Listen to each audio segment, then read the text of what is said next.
Bonjour à tous, une petite vidéo rapide de début d'année. D'abord la version 2.4, on avait un gros bug sur Macintosh. Toutes les web dialogues, c'est-à-dire celles qui comportaient des fenêtres HTML comme celle-ci ou comme celle-là, HTML dialogue, ne fonctionnaient pas sur Macintosh. Le principal problème, c'était des questions de synchronisation de fenêtres. Heureusement, Denis d'ADBO, qui est absolument génial, a trouvé très rapidement le bug et on a corrigé le problème. La nouvelle version corrigée est en ligne. En parlant de gens géniaux, j'ai déjà cité Hervé qui m'a pas mal aidé pour faire évoluer les extensions VMSUP. C'est un menuisier et il m'a transmis le nouveau modèle de son meuble de serrurerie qui va rejoindre son atelier. Voilà le meuble, on va regarder quelques-uns de ses détails et se poser la question pourquoi il y a un trou à cet endroit-là. La raison est relativement simple, c'est que ça permet de ranger le transpalette et le transpalette va pouvoir permettre facilement de faire bouger le meuble. Quand on regarde plus en détail, je vais masquer cette partie-là, tout a été dessiné, ici les quincailleries qui ont été à la fois modélisées et mises en place, le modèle est extrêmement complet.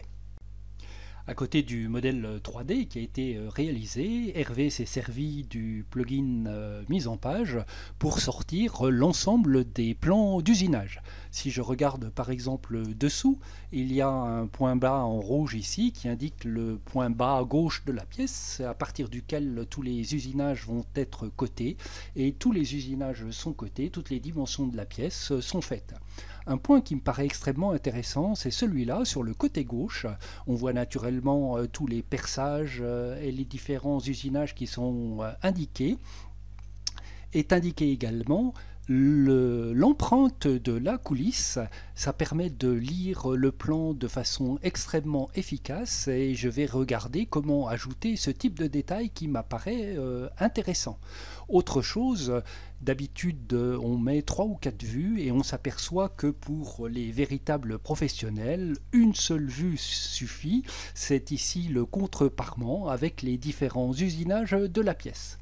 Autre endroit, par exemple la séparation verticale, où là on voit les deux embases des portes qui sont mises en place en même temps que l'empreinte de la coulisse. Toutes les pièces sont donc représentées de cette façon avec le plugin mise en page et elles vont pouvoir partir à l'atelier sans risque aucun d'erreur au moment des différents usinages. Voici donc ce que m'a transmis Hervé. Je pense que ça valait le coup de partager pour vous montrer qu'avec SketchUp et les plugins VMSUP, on arrive à faire des choses tout à fait professionnelles. Bravo en tout cas Hervé pour ce résultat absolument remarquable. Je suis personnellement impressionné par le résultat. Ça vous montre qu'avec SketchUp, on est capable de faire des choses extrêmement professionnelles. D'ici là, bonne utilisation de SketchUp et des extensions VMSUP et à très bientôt.